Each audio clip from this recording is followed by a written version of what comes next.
Spider-Man Far From Home is once again directed by John Watts, and it tells the story of Peter Parker after the events of Endgame.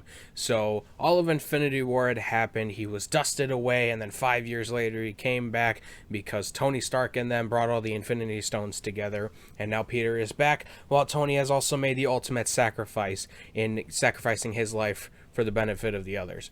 So now Peter is dealing with the emotional trauma from that while also trying to get through high school, and because of that, he decides he needs a vacation.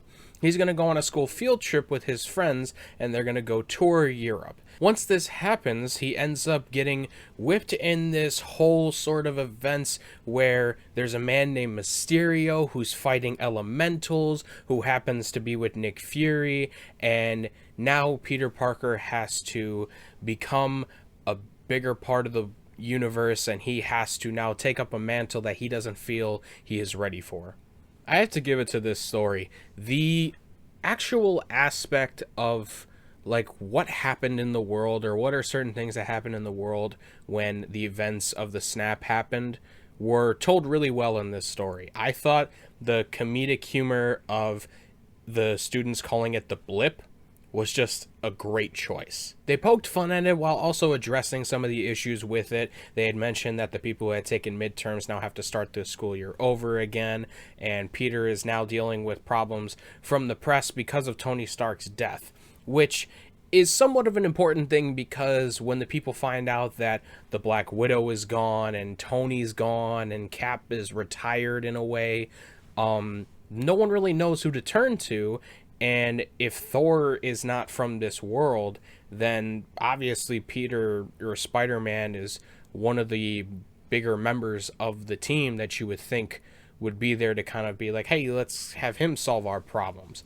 Well, Peter's still a kid, so he's still dealing with all these problems from school, and I really like that aspect of this story. I like that Peter goes across world and is like trying to just live his normal life, and then it's just dragged back in to the thick of things because Nick Fury needs his help. And also, let's also take a moment to appreciate how the characters were kind of constructed in this movie as well. Ned takes a lot more of a backseat in this movie because he ends up dating Betty from high school on this trip, and it is a funny thing in this trip, and I do find that some of their humor is some of the highlights in this movie.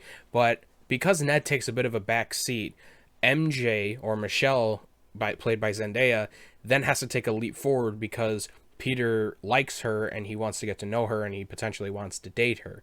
So with Ned kind of taking a back seat, she's allowed to kind of go forward and kind of have more chemistry with Tom Holland's character, which I did find enjoyable most of the time. I like that Peter is kind of like given these glasses in this movie, and you know, he's using them and he doesn't really understand how they work because, you know, he's just a kid still, and he evidently almost blows up a school bus that he's on with some kid on it because he took a photo of him in a precarious setting. And, you know, it's just little things like that for Peter that I enjoy. I do find that this story is a better construction of, you know, him turning more into Spider-Man still. I know that Homecoming is still one of those movies that attempts to do that, and it does in a lot of ways do that properly, but Far From Home is really one where it tries to really hammer home that he's developing more into Spider-Man as we know him today, like in the real world, rather than just a kid from Queens. And I would also like to say, before we get to the bigger character that I genuinely love in this movie, Happy is given more stuff to do in this movie than in Homecoming, and I really enjoy Jon Favreau as Happy. I think that he's not given a lot to do at times, but he is capable of doing many things, and in this movie he kind of shines a little bit in the role that he's given, especially because he has to then, you know, have a great scene with Peter about, you know, Tony's death and how Tony was a mess and he second guessed himself on everything except you. And I like how he's kind of, you know, maybe not his sidekick like Tony is, because he's way more of an adult and can make more rational decisions than him and kind of guide him a little bit still. But he is still a good companion piece for Peter, and I do enjoy the stuff that he gets to do in this movie. Now, the big bad in this movie that I enjoy the most and is one of the better things in this movie, it's probably the best thing in this movie, is Jake Gyllenhaal as Mysterio, or Quentin Beck. The portrayal of Mysterio is still kind of like a wishy-washy thing for me at times. There are some days where I absolutely love it because it's explained that he was a part of Tony Stark's crew that made the holograms that he had used in Civil War for kind of like a therapy session. And he had taken offense to him calling his life work barf. And he uses this tech now to make holograms of a, superhero named Mysterio who fights these like weird elemental creatures like fire monsters, water monsters, rock monsters, and all of that. And it looks so real that everybody just kind of buys it. And I really do enjoy that aspect. It takes a more realistic approach to the character. But I wish they kind of went the other way at times too. It is a weird character to kind of be like, do I want it this way, but I do like this way. So there are some discussions to be had about how exactly they wanted to use Mysterio in this movie. And I will say Jake Gyllenhaal knocked it out of the park with this performance regardless. Jake Gyllenhaal is a fantastic actor. He is one of the best actors working today, and he's so underrated, and I really do love the work that he puts in for this movie. And I will say, one of the biggest positives in this movie involving Mysterio, the biggest thing in this movie that trumps a lot of other movies for me is because of the illusion scenes that happen. Mysterio is one of those characters that we also desperately wanted to see on the big screen because of the cool shit that they could do with this character. And it shines in this movie. When Mysterio tricks Peter into going this like constructed sort of building, and then he starts making illusions, and like there's fog everywhere, and he gets like trapped in like this globe thing, and then at the end of it he gets hit by a train. I just really love that scene. It's so innovative. It's something we had never seen before really, and I just loved that they were able to do this. It's one of the characters. There's only really one more character that I haven't seen on the big screen that I absolutely want to be shown, but we will also get to that a little bit further at the end. That scene also coincides with the CGI as well. I thought the CGI looked really good in this movie. It's used a lot more in this movie than I think Far From Home uses, only because of the drones and the holograms that they have to use, and it should be, but it does look really good for what they do. And a knock on Homecoming that I had that I don't really have for this one is the grittiness of this movie. I'd always complained in Homecoming that while the final fight has flashes of it, but it never got to the levels of like the first Spider-Man movie or the second Spider-Man movie, even how the third movie has some aspects of it, especially with that subway fight. Homecoming never really reached that for Tom Holland's Peter Parker, whereas this movie definitely does, especially in that final act where Peter's just fighting a flock of drones, trying to get to Beck, and it is some great stuff. And also, in that final scene, Jake Gyllenhaal, is shot by one of the drones, and he is shown to have, been killed. And Peter puts on the glasses and is even like, is it over? And then Edith says, there are no more illusions, Peter, or something like that. And I feel like that's a bit of a bait, because when we get to the post-credit scenes, like, I know that there is stuff that is uploaded so that the video can be sent, but I don't know, I feel like Mysterio's still around somehow, or I feel like that they can tamper with it, because this is the first villain that they kill for Tom Holland's Spider-Man, and I really didn't want that to happen. MCU has a bad problem with killing off a lot of its villains. A lot of villains just don't come back. And Spider-Man Homecoming was one of the few that eventually started to like make that trend. Like they were like, okay, we can actually bring these villains back, because Michael Keaton at Vulture was great, and that'd be great to have later on down the road. I thought Mysterio could be another great thing down the road, and I had thoughts in my head of like, maybe he can somehow get shot and then he's maybe resurrected in a way, or maybe he learns sorcery, or something like that. I figured that we can get Jake Gyllenhaal back as Mysterio, but if he is actually dead in this timeline, I feel it's slightly disappointing. But his death also raises a lot of eyebrows too, because it's like, maybe he isn't dead, but who actually knows at this point? Maybe he is dead and I'm just making fanboy theories. And before we get to the post-credit scenes, I wanted to talk about a small scene very quickly, because there's a scene where everyone makes it home from Europe and Flash is being picked up by a butler, it looks like. And he makes the offhand comment of like, mother couldn't make it today, and he kind of shakes his head and he's a little sad about it. And I am interested by this quite a bit because Flash, I mean, he was a bit bigger in this movie, slightly. I mean, he does the whole live stream thing, and that's how Peter finds out that they're in London. And he has some more things to do in this movie where he's like not teasing Peter as much, but he's definitely like a presence in the movie for sure. He's like just an offhand comedic presence, which is fine. He doesn't need to be a major point of the movie. But that scene just kind of, you know, it made my brain just kind of light up a little bit. Like, are they setting him up for something? You know, like No Way Home should definitely address that. And I think they should, because that just makes it like this whole thing a little more complex. It makes it a little more interesting. Maybe his father is going to be a villain, or maybe Flash has some dirt on him or something. I don't know. But either way, that little scene just made more speculation for me that I didn't expect to get in this movie. And then we move on to the post-credit scenes. There are two of them in this movie, and this is one of the best like duo of post-credit scenes I had ever seen. There may be some out there that I'm missing off the top of my head, but for sure, from what I know of and what I've seen recently, this is some of the best stuff, because Homecoming had a pretty good two-punch with it, where they had the Vulture kind of talking with one of the goons that he was going to sell stuff with, and he kept his name a secret to that guy. And then we also had in that one, there was a funny comedic one with Captain America in it that I liked. But this one, like, actually progresses story. Like, this one legitimately has like things to move forward in the MCU. For starters, we get J.K. Simmons back as one of the best casted characters from a comic book I had ever seen in my life. He comes back, and then the video that was spoken about earlier is Quentin Beck revealing Peter Parker's identity for Spider-Man. And it just cuts right after he's about to say, "What the fuck?" And I thought, with the minute I saw that, first I was awestruck by J.K. Simmons coming back. And then when I saw that, I went, whoa, what are they going to do here now? Because I was speculating already, but I was kind of like, there might be a second post-credit scene, so let's see what happens here. And then we find out that Nick Fury and Agent Hill were Skrulls the entire time on Earth. And that Nick Fury is on a ship in outer space with Skrulls on like some mission.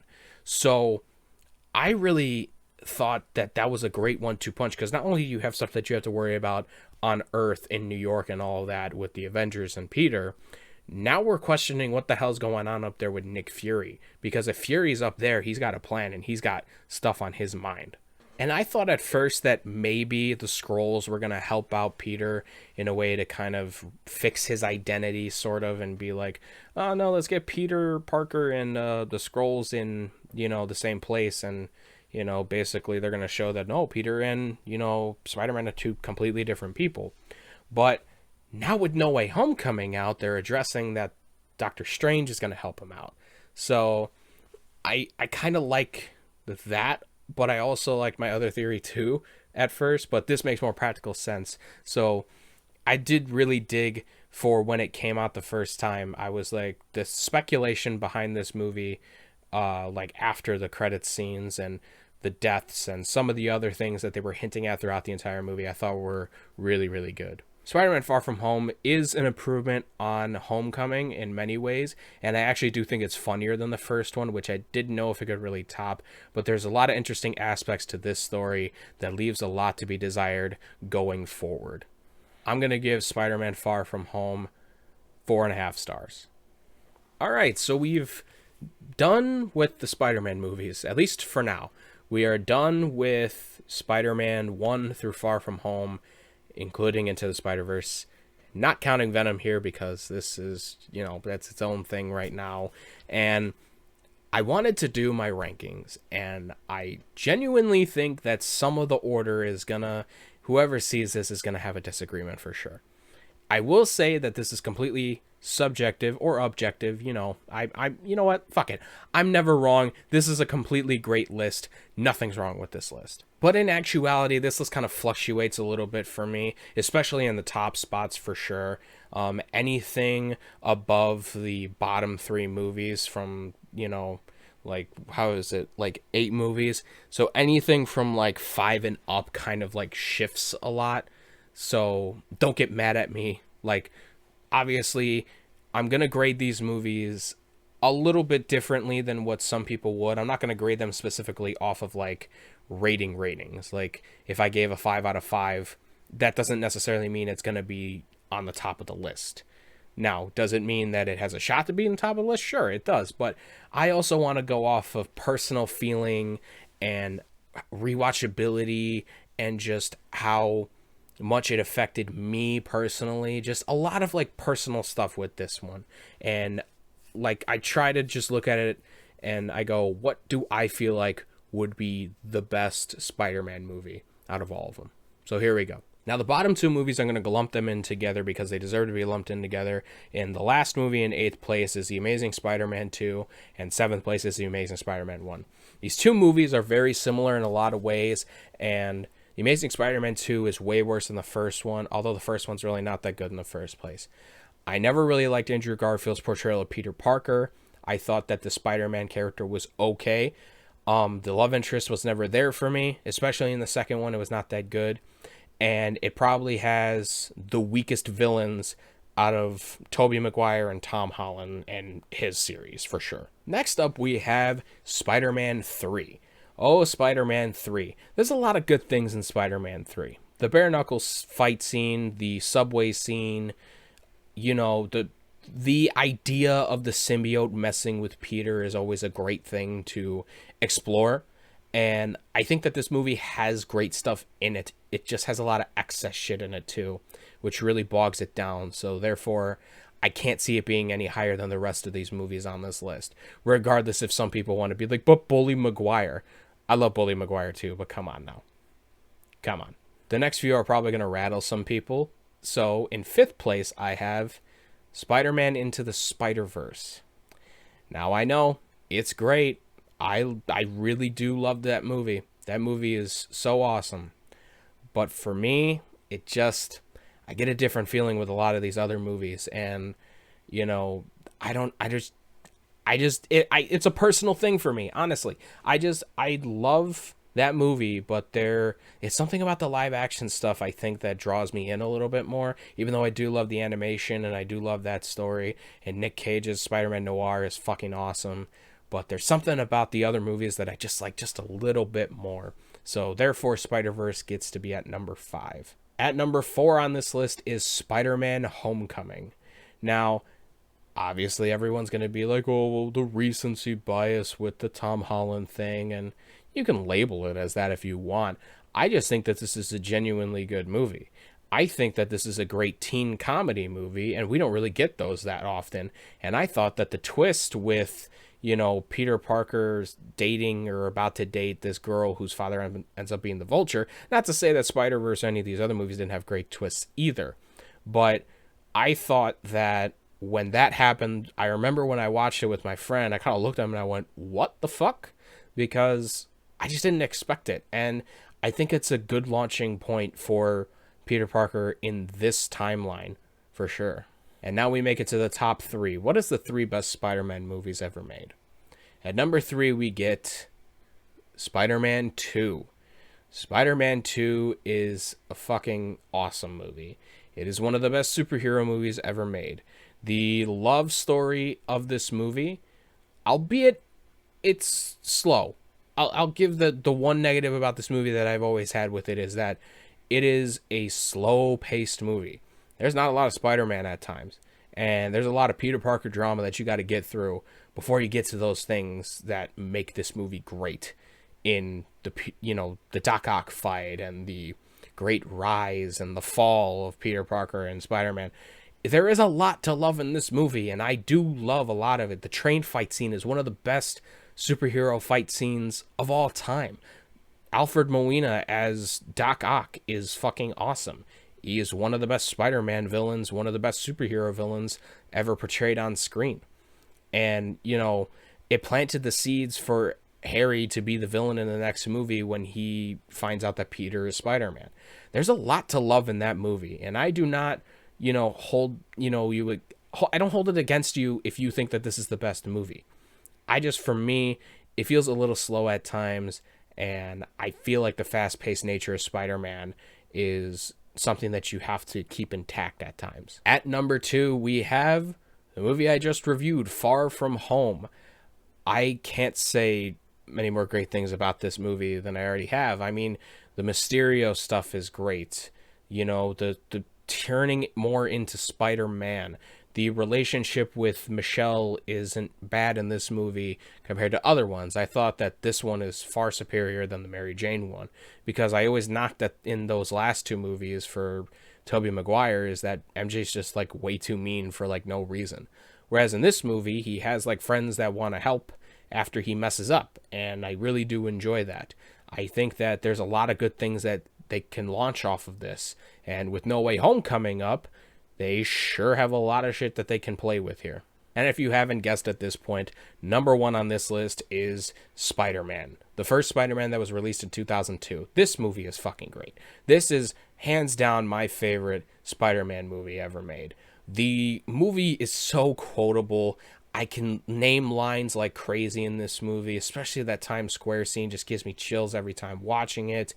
And Willem Dafoe is amazing in this movie. He just embodies the Green Goblin character so well. It's one of the best casting choices I've ever seen for him. Tobey Maguire as the nerd portion of Peter Parker rather than the Spider-Man aspect of it has always worked wonders for me.